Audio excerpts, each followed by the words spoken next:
Okay. Here we go. We doing this again. I don't know what happened. Sometimes it's out of my control. I try to see what happens. And this Real Talk Live with Rodney Grimes. People to people, power to power, power to state people.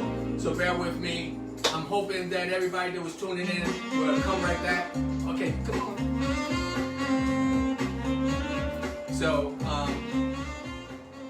it's Real Talk Live with Rodney Grimes. I tell you, stuff happens. Okay, see if you can get our guest on the phone. Let's just get her on the phone and go from there. Because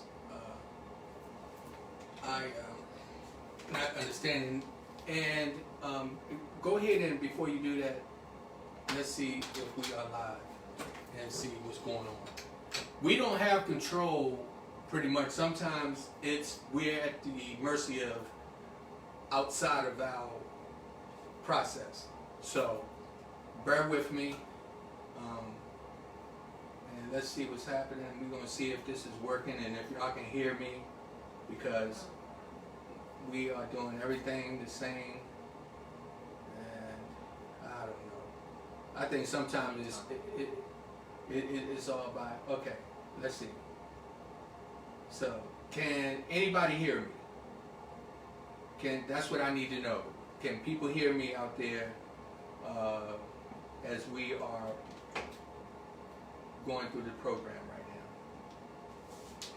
So if somebody could just respond real quick and tell me if they're with me live, and tell me, can you hear me? And let's see if we can get this.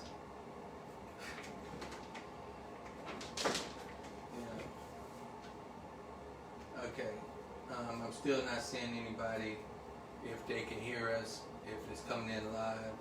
I can. Lauren can hear you. They can hear you. Okay, yes, I can hear you. Okay, let's get Lisa back on the line. She said she's gonna call from a different line.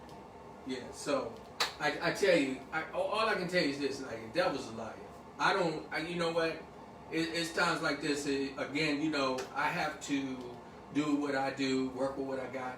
This pandemic, we are limited to what we can get done, and we just try to make things happen. And so, hey, Miss Lisa, are you there? Yeah, I keep trying to call you on the number and I'm getting your voicemail. Oh, on the 301-793-7342? Yeah, I called like 15 times. I don't know. Okay, because that's the line we on. But you can. Okay, did we call you on the right line? No, this is the line that won't work. So it Oh. doesn't work for long. So she want to try it again. Okay. I don't know why it keeps going to voicemail, but it does. Okay, wait 60 seconds and call back. Okay, will do. Okay. And look, this is Real Talk. That's what we do. We make things happen. I mean, I'm so pumped up because I consistently keep moving forward, trying to, move in a direction and say that it's going to work. It's going to work no matter what. I don't care how often we have to go through this. I just know eventually it's going to be. It's going to be. No, just be looking at it because you can see if she's calling in. So.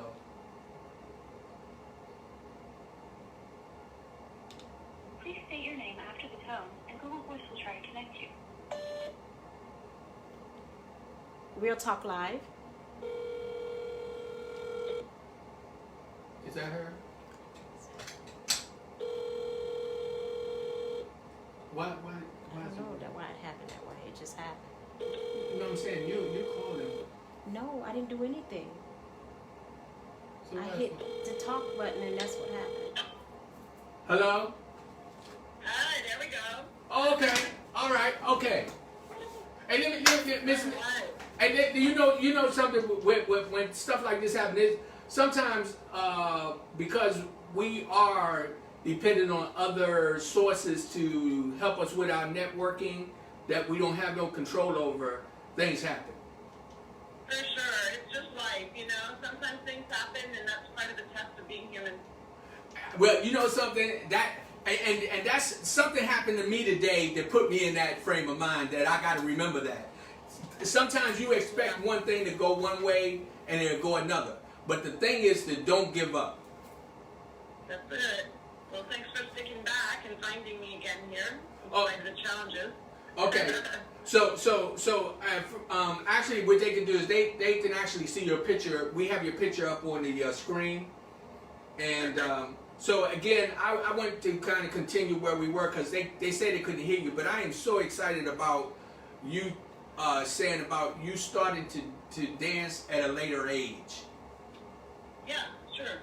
Yeah, I can tell that story again then. Please. So I raised my kids. I was a film and television actor in my 20s and early 30s. And when I had kids, I really focused on raising them, on building community for me and for my family and supporting my husband at the time's career. And as my kids got older, I realized that I needed to put my attention on something else other than homeschooling them and building all of our communities. So I started dancing when I was 49. And I got really into it, really committed to it, really passionate about it. And I started to, do quite well in the competitions and really just enjoy myself and learn and challenge. And friends started to say to me, wow, it's so inspiring when you post, videos or pictures on Facebook. Well, I didn't think I was doing anything particularly special because I know what kind of dancer. I know that I'm an amateur dancer, even though, if you don't dance, it's all relative, right? And so I realized that people really needed the story to be changed around what it means to age in our culture.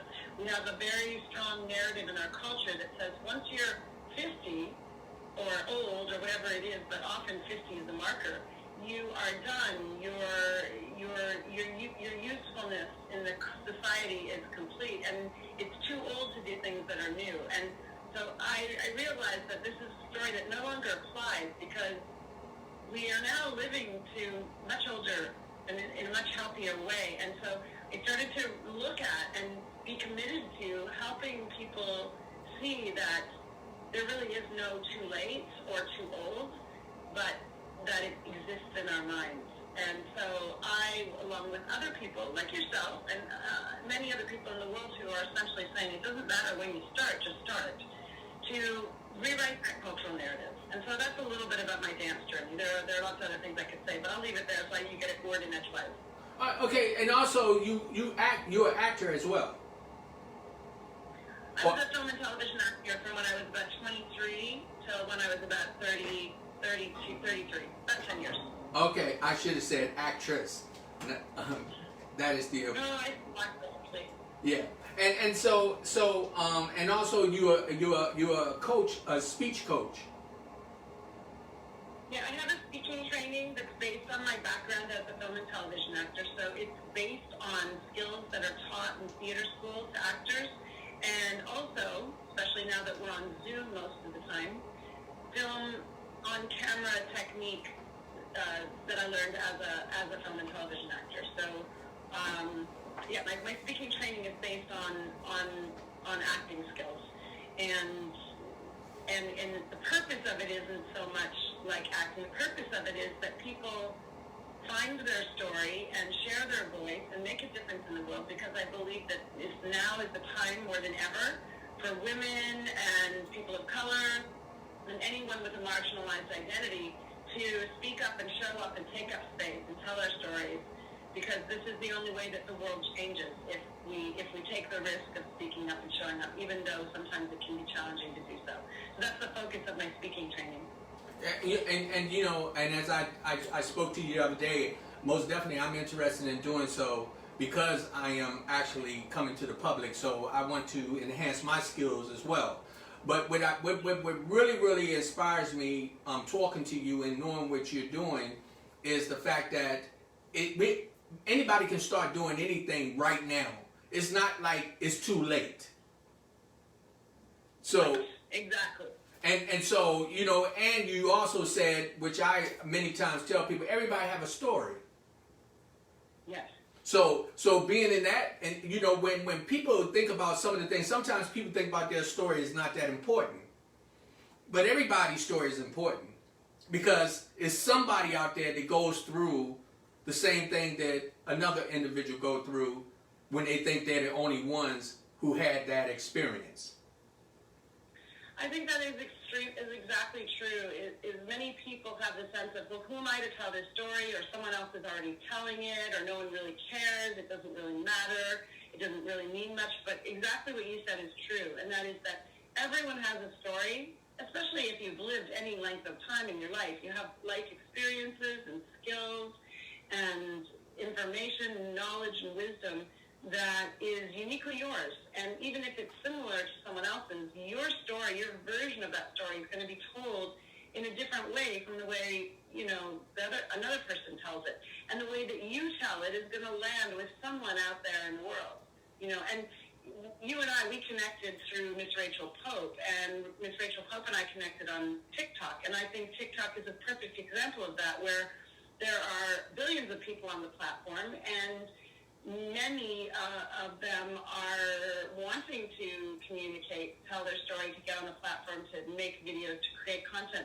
But what comes up for most of us at some point or another is the fear that our story doesn't matter, like you just said. Yeah. So I definitely agree with you that everyone has a story that needs telling. There's someone out there that needs to hear your story. And one of the things that I've realized is, even when I was talking about this a couple of days ago on another program, which was the Real Talk Live, and I was talking about, you'll walk up on a bum or a drunk sitting on a corner, and people walk by them and they always have something negative to say, and when they really don't know their story. But if they take the time to sit down and ask them, how did you get here, they will find out that these people have dealt with some things that people who are supposedly walking around with common sense every day would not been able to deal with if they were in their position. And so 100%. Say that again. I said absolutely, 100%. Yeah. So I always tell people, just because, if you see a very wealthy person, and I'm gonna use Whitney Houston, Michael Jackson, Prince. These were some mega people who everybody loved them, and a lot of them, when you really get back into the history of their life, you'll find out that they was having problems like the everyday person, and we have a tendency to put them on a pedestal. And what we got to realize is that we all are really basically the same. We all have trials and tribulations we have to deal with. So that's me saying that is everybody's story is important. Yes, 100%. I totally agree. Well, everybody's story is important, and when we've had trials and tribulations or traumas, or what I say is that even if you get away with a life that's somewhat easy, as I have to say I have, you get to a certain age where you can't outrun it anymore. Life is going to catch up, and you're going to have some grief or loss at some point. If you don't have it early, you're going to have it later, And sometimes it's the people who've had the adversity that have the most information, the most value to bring to other people, the most wisdom, the most to contribute. And sometimes I think, going back to this idea of being positive and seeing things in a positive way, I think when we're in the midst of difficulty, even as we're acknowledging the pain and the suffering that we experience in it, if there's one other little room in our brain that can say, there's something about this experience that is here for you. And even if you can't see what it is right now, it's going to reveal itself. So I got some things going on in my life. And that was a message relayed to me today. Sometimes the negative things are just a test. Sometimes the trials that you have are just a test to see if you are capable of handling the situation. I am a true believer in God, and I believe that, especially where I'm now, I feel like I am my brother's keeper, I am my sister's keeper. I do this program not for people to see me, but I do this because I want to see them. I want to see them get their dreams at the platform in their life where they feel like, I've done something that's worthy to share with my family, to share with my friends, to share with the world, And so when I do this, I get excited. But then when like just now, when we started out, and thank you so much for, hanging in there with me, I could easily say, oh man, and just give up. But I will not. I won't give up. Because this is going to be part of my story. This is going to be part of my journey. when I be able to fly you in and ask you to come in personally and sit down, and you're gonna be saying, you know what, Rodney, I remember when we did the live and we was having the problems. Why, that's gonna be part of my story and part of my success. Absolutely. For sure. And so what I would like for you to do is just, for some of the individuals whom are in our age range, what would you tell them when they're afraid to follow their dreams at this time? I guess what I could do to answer that question is I could tell you the basic principles of my model for artful aging. Okay. And there are 4 essential tenets, and this is a model that I've been thinking about and developing, and I see it playing out in my life, and I see it as a way to guide how we approach aging. And so the 4 tenets of artful aging, and I'll tell you what they are, and then I'll tell you a little bit about each one. And they are optimization is the first one, or actually they're not in any order because they're really like a spiral, because I really believe that the way we age effectively is we go in spirals. We don't go on a linear direction. It's not, going up a hill and then falling off the cliff. It's rather it's spiraling in a circle and then maybe spiraling down and then spiraling up in circles, right. concentric circles. So the four tenets are optimization, reinvention, rebranding, and gracious acceptance. And they're all related to each other. And the general idea of optimization is that regardless of whether we're talking about your physical body, your spiritual being, your emotional body, or any aspect of yourself, your intellectual experience in the world, that whatever it is, you make the best of it. That you make the best of it in the way that it expresses who you are. There's no one right way, but you make the best of what you're given. And if that means exercising for your body, or learning for your brain, or practicing some aspect of spiritual connection or community building for your spirit, and so on and so forth, that you do the best you can to make the most of all of what you have in any given moment. And then the reinvention tenet is talking about the fact that instead of ossifying or staying in one place or getting stuck in the way things used to be, or stuck in the way things were when I was X years old, that I embrace the fact that I am evolving and unfolding and reblooming all the time. And by doing that I do things like I learn all the time. I connect with people both younger and older than me. That's intergenerational learning and cross-pollination. That I do new things, that I challenge my own way of thinking that might want to stagnate, that I challenge myself to do new things, etc.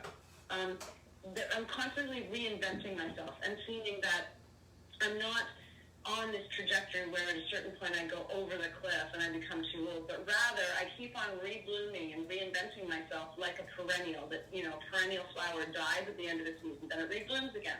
Then it dies, then it reblooms again. So that every chapter we're taking on reinventing ourselves. And then the rebranding part is the part about having a voice that I was mentioning later. It's the part that says you have a story to tell and you're going to keep on talking about it. And that even as you're changing your perception around aging and the way you see aging and the way you see yourself in the trajectory of life, that you'd be willing to talk about it, to take up space, to show up, to tell other people what you're doing, so that we're rebranding, we're retelling a new story around what aging means. Because these things can't change if me and you and Zena and Rachel, if we do all this stuff, if we reinvent ourselves, in order to change it for other people, we have to show up and tell the story so they actually get a new narrative to live through.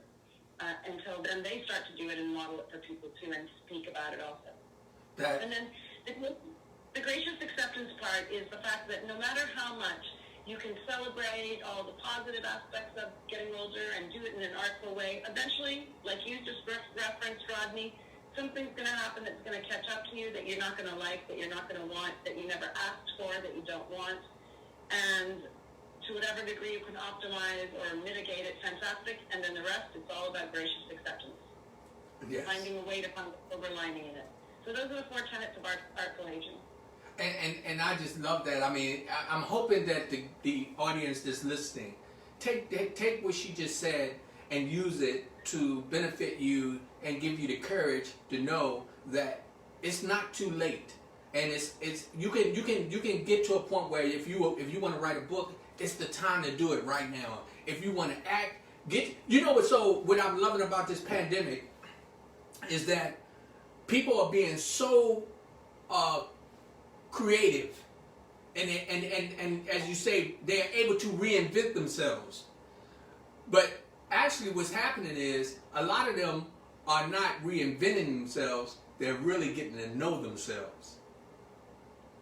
It is true. And I mean, maybe they're not so different, really, you know? I mean, I think you're right. They're getting to know themselves because even the reinvention part, I use that as an idea that it's new. Yes. But it's not, maybe actually reclaiming ourselves, you know, Right. and reclaiming all of the flavors of ourselves. Yes. And I also think of it when I do my speaking training, that it's not like I'm teaching you a new way to speak, but I want you to develop your range so that you can speak in a quiet way, and just like in acting, so that you can play the part that is tender and vulnerable and pain, but you can also play the fierce character and the one that's going to stand up for him or herself. So the same thing, it's all about reclaiming all the parts of yourself because we have everything in us, you know? We do. That, growing up, my grandmother used to have me do plays. And I used to be afraid to go on the stage until she had a way of talking to me and letting me know that standing on the stage in front of the church or the audience wherever we were, that I wasn't alone. And so I started to do that. And I found within myself a way to live out these personal dreams I had. Now, I say that to say because as I became an adult, I started to now do that. So, I think I've never taken acting before, but I don't have no problem with changing characters, and I do it all the time. I play like, I'm somebody or like I'm crying or whatever. Sometimes Zena think I'm going crazy. But this is just a process of me living some of my dreams. Now, I am a promoter. I am a producer. I produce shows. And I'm an artist developer, and at a level where I've been doing that in the community down here in the DMV. I've had quite a few opportunities to work with some very lucrative individuals, and to see some people have some success at it. But what I'm so excited about now is right now is the time for us really, really to let people see who we are, and for us to come together collectively to start to change together so that we can help support one another when we have these different programs, people writing books and wanting to do plays and whatever is their desire. But that this is the time that we do that, and don't be afraid. And it doesn't matter how old we are. Yeah, we're on the same page. So as far as like, okay, have you written any books? Are you planning on doing that? I'm actually partway through 2 books, and I have to work with a somewhat ADHD brain. My brain is, or let's call it a creative brain. I have many interests and many different chapters of my life, and the meta learning book is the first one I started, and that grew out of my experience in supporting families doing independent education, so kids who were learning outside of school. And so that led me to have some theories about what kind of agency and sovereignty we need to really be the most effective learners we can be, and the school doesn't always support that for many, many people. And so that book I got partway through, and then I got involved in other things, and so now I'm actually in the process of writing the Artful Aging book, which is about the tenets that I just described. And they're not so different. There's some aspects of the meta learning, which is basically about metacognition, which is essentially how the top level way that we think and the way that we learn impacts so much of what we can create in the world. So that certainly has a place in the Artful Aging book, because as you've already identified, how we think and how we access the parts of our brain that serve us, how we learn new things, all that stuff that impacts who we are as we age. So they're not dissimilar. They're not unrelated stories. Right. And that I'm just hoping that people who are listening to the program today, again, I'm trying to I want to plant that seed of hope. I want to plant that seed of that power that you can succeed. That power that anything that you have in your mind. And I always told people when I was doing speaking in schools with different classrooms, I always told them, I said, anything that you can conceive, you can achieve. And so that was something that I was just really, really excited about when I saw many of the young people trying to follow their dreams. And I let them know, just hang in there. If you can conceive it, you can achieve it. I'll give you a prime example, even with myself. Nobody knows, like, except for the people that come in to where we're broadcasting from, right? And when they come in and they see all the equipment and everything, I'm just throwing this out there because, it's just me and Zena that really does it. We do everything. We handle the lights, the music, and sometimes things we can't control. But what we don't do is we don't get to a point and just give up. What we do is we keep moving forward and saying, you know what? With everything, we reinvent ourselves to a level to keep moving forward because eventually we will find that comfort zone. And that's what I want a lot of people to get in their head. Get in your comfort zone and achieve the things that you want to do. Like you said, you started dancing at a late age. I'm sure that many people probably told you before they was like, or when you told them you was going to, they may have looked at you and said, what? You get ready to do what? But I watched you. Those things are always more powerful in our own brains. Usually we're the ones telling ourselves that more. But yeah, it could have been possible that some people thought that, but mostly I was the one myself saying, you're too old. I think we do ourselves that disservice more so than even more than other people do for us, often. Yeah, I tell you. So, again, too, now, are you going to do any more acting? When I quit acting, I was 30 when I quit acting, and I was mostly because I was focused on my kids and raising my kids, and it was also partly because that was in around 1998, around 2000, and that was 20 years ago. And to tell you the truth, the content wasn't as extensive as it is now. Now there's so much more content because of all the online, all the Netflix and all the places where there's space for new content. So at that time, there weren't very many great roles for women once you were 30, right? Same story. That was seen as old, and most of the writing in Hollywood was for women in their 20s. And maybe there was the odd part for a woman in her 40s, and then there was the old women who were the crone types, right? Mm-hmm. And then the other thing is that because I'm mixed race and because I'm racially ambiguous, I didn't really fit into any family personifications in film at that time. I think that now there's a much more understanding of the fact that as human beings we do mix, in terms of race, and some people are racially ambiguous, and some people are light skinned, and some people are dark skinned. Maybe they don't necessarily have your kids, but families can look different. That didn't really exist when I was acting, and there was always the need to try to fit me into some racial family, and I never really fit anywhere. So at the time, that was what it was like. Now that things are changing, and there's a lot more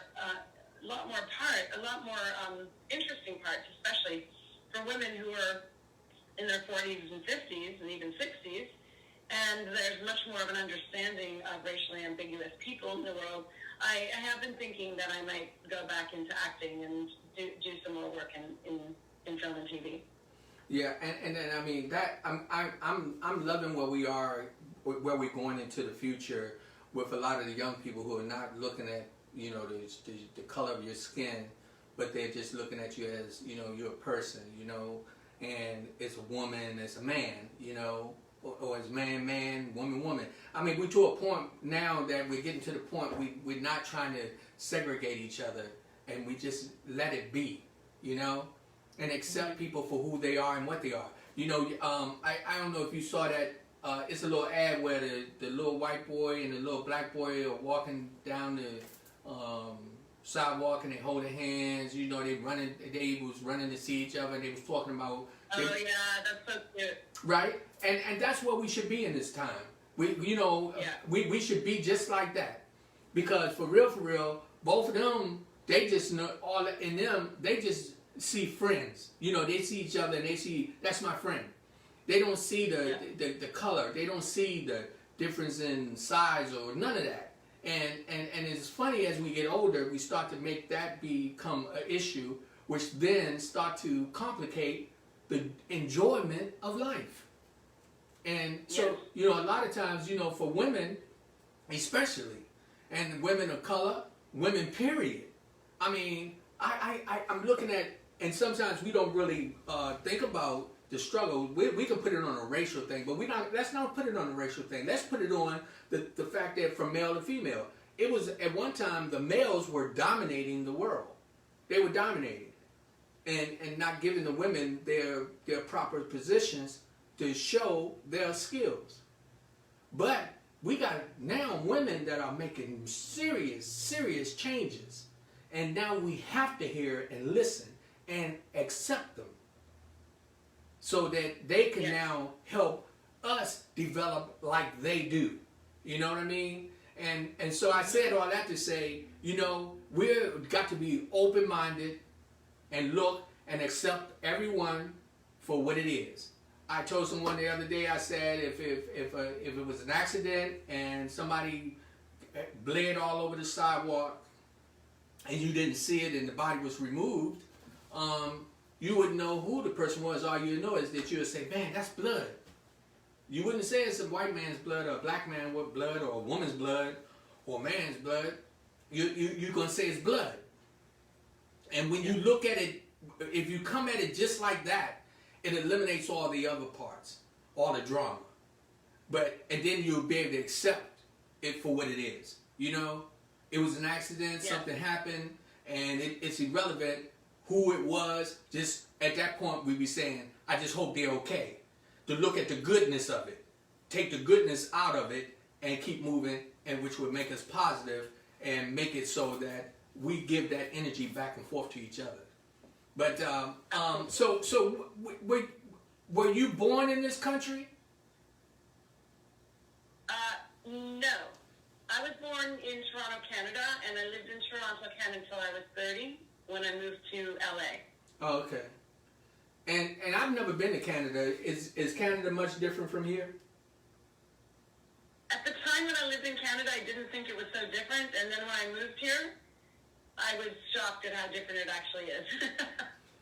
You know, Canada has, I would say it's not a socialist country, but it has a social welfare system. We have health care for everyone, and we have reasonably priced education for everyone, whereas that's not the case here. And I'm going to say, and you know, people can contest me, I think, but I'm going to say that racism is less in Canada than it is here. We don't have, we have a history of not being good to our native people, but we don't have a history of slavery in the same way. And so, you know, our culture in Canada is much more committed to multiculturalism as a value that it holds. So people are invited to and encouraged to retain their heritage a lot more than here in the States.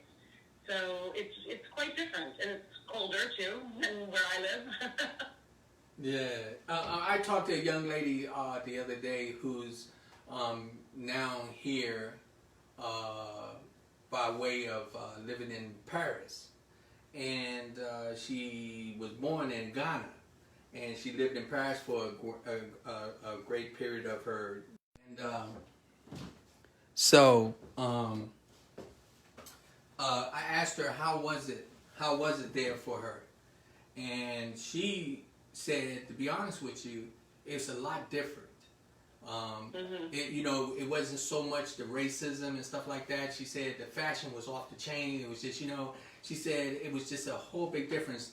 And so I asked, I said, well, why are you here, if you don't mind me asking? And she said, well, the financial aspect of things in this country, but when she just talked about how people treat each other outside of here, she said it's totally different. But again, that's just some of the things that we have to deal with as we go forward and try to be able to survive. I'm just hoping that in the future that we keep moving forward and we are able to come together just as God made us, humans, and we get to a point where we are be able to really enjoy each other, and our differences will inspire us and teach us on how to live comfortable with each other.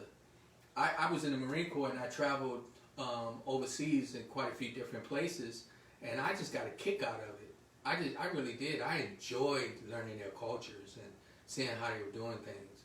And when I came back, it gave me a whole different perspective on life itself, But Rachel said, Lisa, can you give some basic tips to be a better speaker? Sure, I would love to. Go ahead. One of the things that, what's that? No, go ahead. Yeah.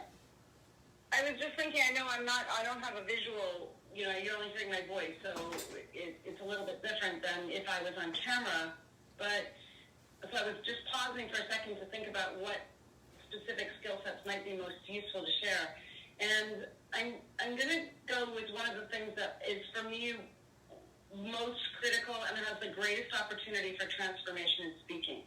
And that is the way that we tend to, when we're with our friends, hanging out with our friends, we're in a really casual situation, and to say that there's nothing wrong with this style of speaking, but it's nice to have another alternative that has a little bit more, maybe formality, maybe authority, maybe strength and clarity, and that is what happens when we pay attention to our habit in informal situations of using empty words like, right, you know what I'm saying, is one, phrases like that are a little bit more empty. They might give a little bit of color and a little bit of relatability to our interactions, but in situations where we want our ideas to come across in a very clear and with authority, it can be really powerful to pay attention to not using filler words, not using words that lessen the impact. And I'm going to say this is especially true for women. Women have a tendency to fill their speaking in with words that are diminutive to their ideas. So they might think like, it's kind of this, it's kind of that, or do you know what I mean is one like that too, where you're giving your power over to the other person and saying, well, I'm not really that sure what I'm saying, and there's a lack of certainty that comes with it. So while I don't think there's anything particularly wrong with saying empty words, it's not like there's a moral problem with them or they stand out as being, oh, that's terrible. It's more that when you're practicing speaking and you pay attention to the opportunity to not use empty words, that the kind of attention that you'll put on your own speaking in thinking about that, in paying attention, in putting your awareness on that possibility, there you get empowerment and the opportunity to connect with yourself and connect with the audience. So it's not it's not the problem of saying empty words, it's what you lose and what you get to focus on when you pay attention to not using it, which is connection with self, sometimes the ability to slow down, an opportunity for the people who are listening to you in that pause moment where you would have maybe said an like, or for them to actually be able to parse or digest what you're saying.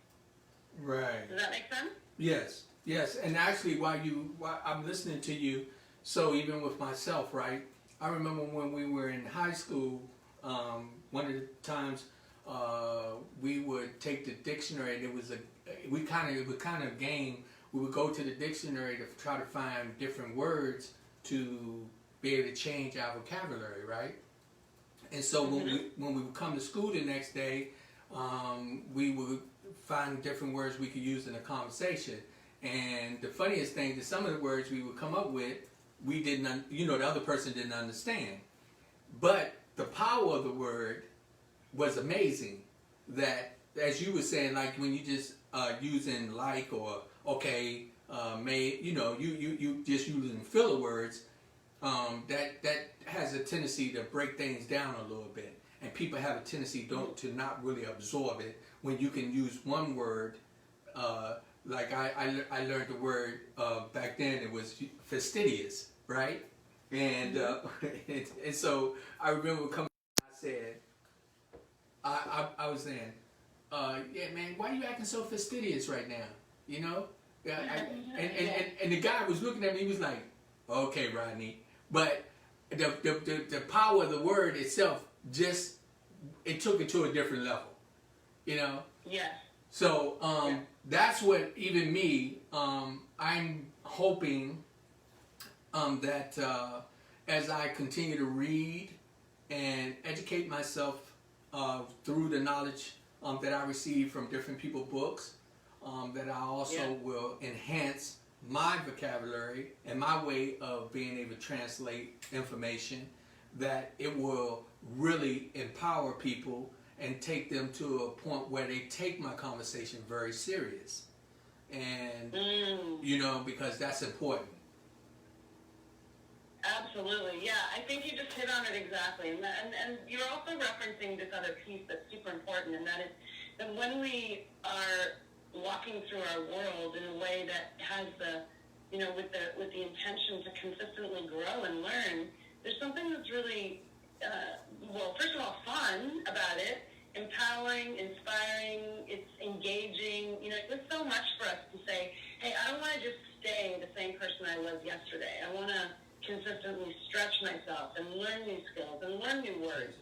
And I think that there is a lot of richness just in that focus, Yeah, I tell you. So now with this pandemic, how do you feel about that? Well, how do I feel about it? I feel like it's been in very many ways positive, like you referred to earlier. I think it's raising the challenge that human beings are facing in so many ways. And I think it's been kind of like an opportunity to look at the underbelly, to look at the shadow side, to look at all of our fears, to look at the places where we feel trapped or limited or disempowered, and to see what do you want to do with that. So I think it's kind of forced an existential crisis on all of us. Like, what do I do with this life? What do I do if I can't leave my house? What do I do if I am afraid that I'll get sick? Or, what do I do if I have a radically different opinion than someone that I love? What do I do if I don't have the same money that I had yesterday, or if I don't, I think it's been a great challenge, like we talked about earlier in this call, that adversity sometimes is an opportunity to grow ourselves, to look at what we're made of, to learn new things that are going to be on the other side of the story, points of reference for change, So I'm trying to see it like that. I definitely think that the pandemic. I also think that the other question is, what do we do when we don't really know the reality, because all the numbers and everyone's saying different things? What do you do in the face of uncertainty? That's been a big one, I think, from the very beginning, that we've all been called out to. What do you do when things are uncertain? What a spiritual and intellectual challenge that is, Yeah. I mean, this whole thing, just with me, has been such an eye opener for myself, because I've learned so much about myself, and and what's happened is that some of those questions that I asked myself I couldn't answer. I mean, here I've been fortunate to have a job, but some people lost their job, and I know that they'll wake up the next day and saying, what am I going to do? How am I going to deal with this situation? People are struggling with their health.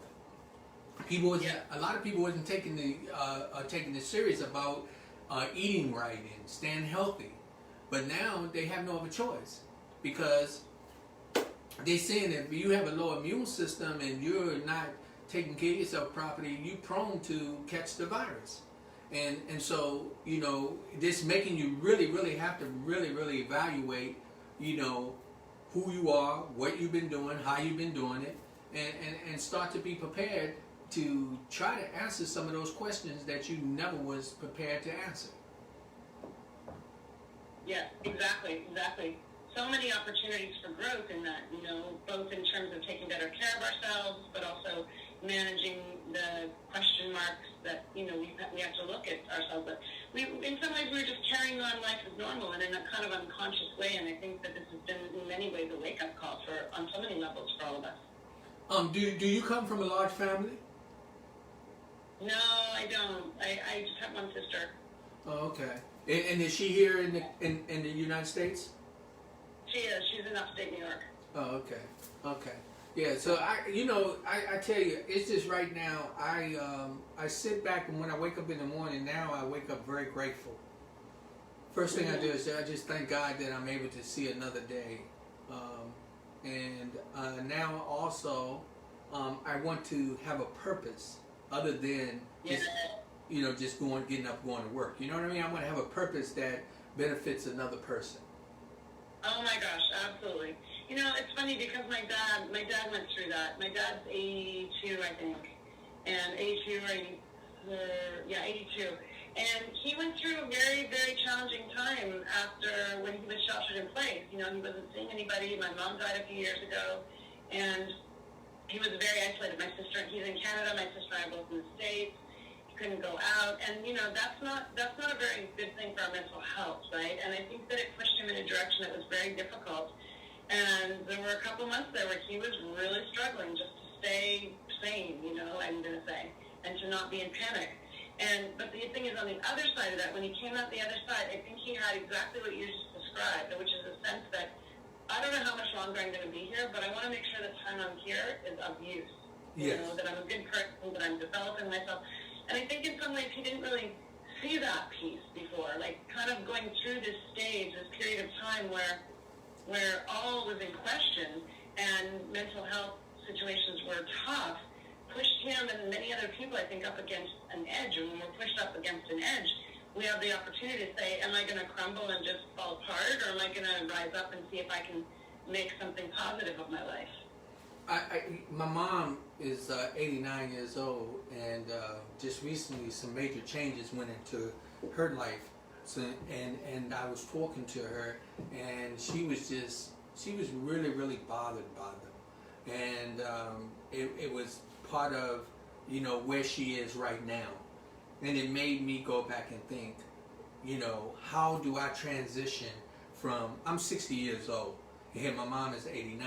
How do I prepare from this point on to transition to her level without, you know, without having to live with that panic and waking up or in the morning not knowing, you know, how you're going to manage, or afraid to go to sleep at night because you're afraid you're not going to wake up. Yes. You know, a lot of people are not even thinking about that. You know, I asked some young people about that the other day. I said, how many times do you go to bed and don't think that you're going to wake up in the morning? Mm-hmm. But after you live a long period in your life, that's what probably happened when you go to sleep. Yeah. Before you go to sleep, you're thinking, man, am I going to wake up in the morning? You know? And so some of us, if we start, you know, you remember how you always said, if I knew what I know now, if I knew it then, I'll be so much better? Yes. Okay. Well, that's where a lot of us should. Now we know it, right? Yeah, how about that? You know, that's where I think right now we all should be. Now we know it. Yeah. 18, 25, 30, 40, 50, 60, 70. Now we know it. And this is the time for change. And this is the time for growth. And this is the time for us not to be afraid to take on those new challenges no matter how old we are. And I think you just hit on something super important, and that is that most of us go through our 20s, 30s, 40s, even our 50s without really having a sense of what that must be like. And I think that in some level, for many of us, we actually got to experience that feeling of what that must be like. got to actually experience, well, what if I don't know if I can survive? What if I don't know? What if I mean, I remember there was one day when right in the heart of a couple months into this shelter in place when I was by myself, and it was still in the sense that I thought, oh my God, if I walk outside, I'm going to get sick and die. You know, it was very extreme. And there was a period of time where I thought, what happens if I go outside and I get sick and I die? I'm going to be here alone. No one's going to, and I had to confront, what if I'm here and I die alone, you know? And mostly we don't confront that, like you said, until maybe we're 89, like your mom. Yeah. And that's where right now I am. I'm accepting a lot of challenges in my life and a lot of changes. Yeah.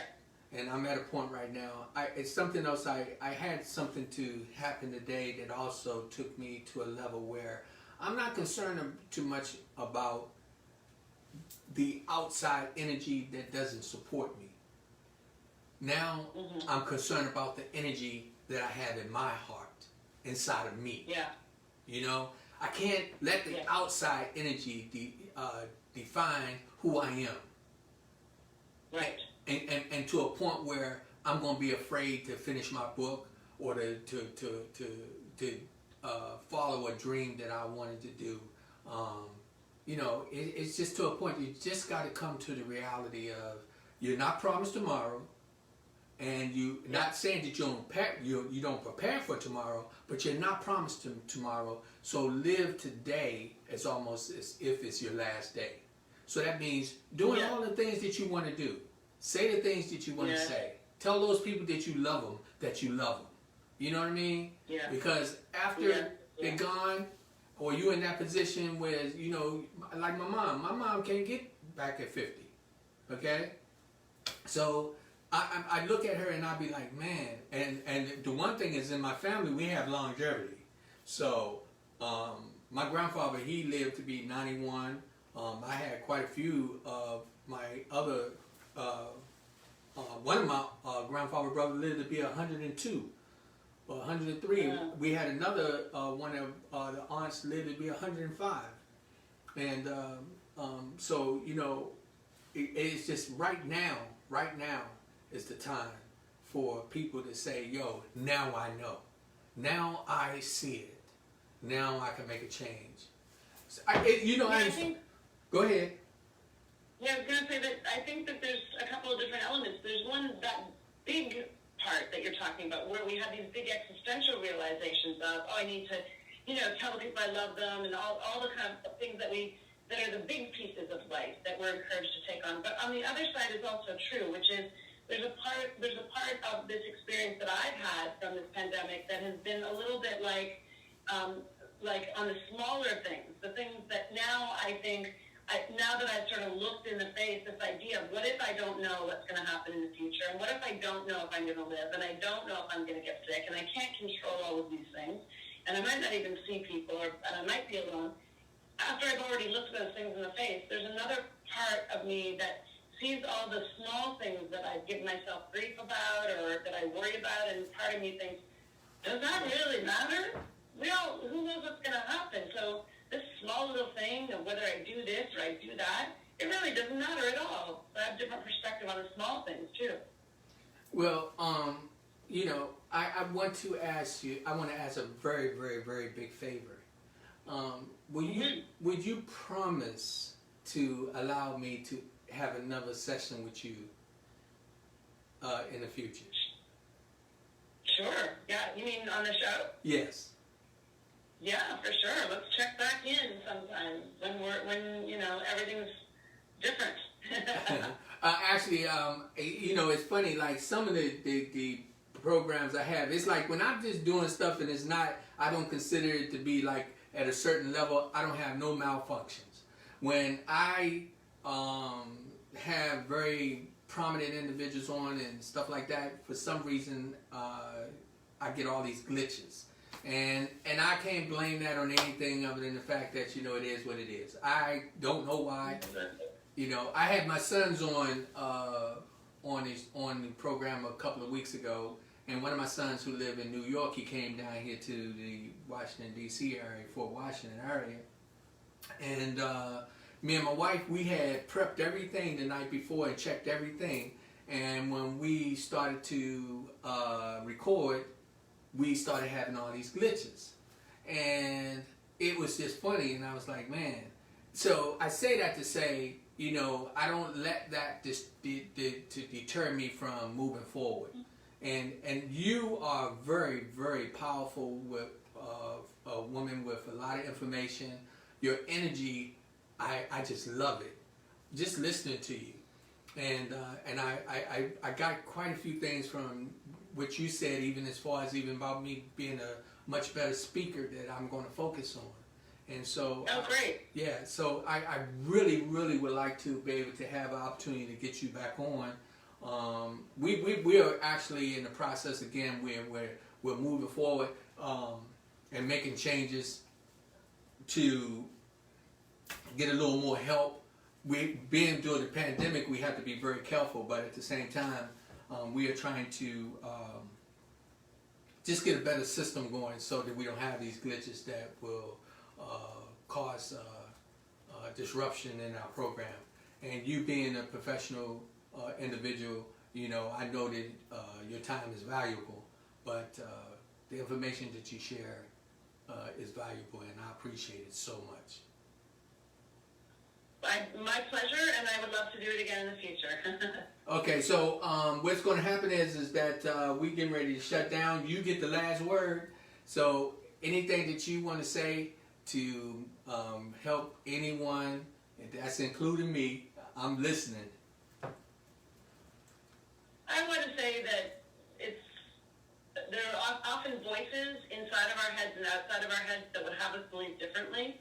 But that people can all know that they're already perfect, they're already done, there's no fixes needed, they're complete and whole, and there's something about the life experiences they've had that are important and valuable, and that it's worth digging in, finding what your unique story is, and then taking the risk to share it, even though sometimes it can feel a bit vulnerable.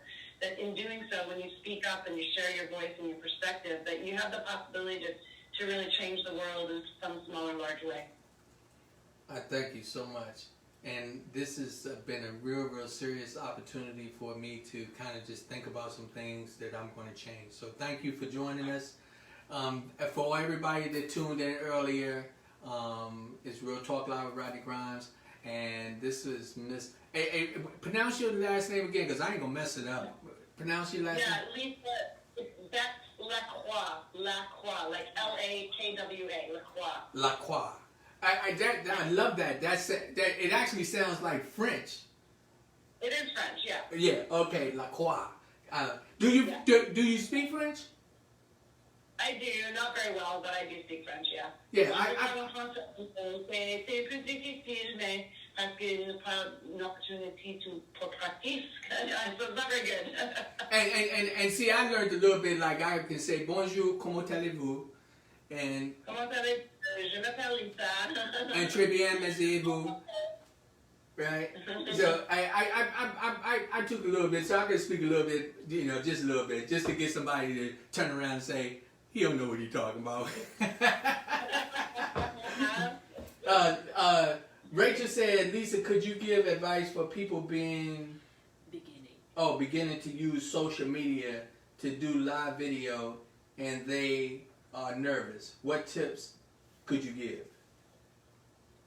I think the most important tip is to just start, because where you start isn't going to be where you end, and you should just expect that you're not going to be perfect from the beginning. Know that you're going to feel vulnerable, and you're not going to be sure where to do it. I am mostly on TikTok, but Instagram, all the social medias, they're all relevant, and that is that you can think about what your message is for the world, and then start to speak about it. And even if it's not perfect, you iterate.